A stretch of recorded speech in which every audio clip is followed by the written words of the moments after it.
Let's come to other classic battles of lion and giraffe.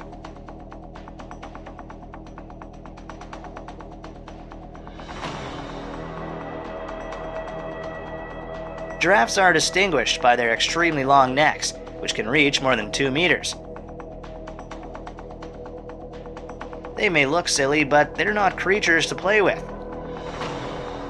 Despite having a large and massive body, giraffes have a fairly fast running speed, enough to escape when being chased by predators.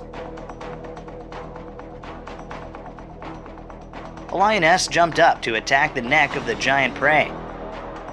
However, before the lion could control the prey, it was completely absorbed by the giraffe's kick and fell to the ground.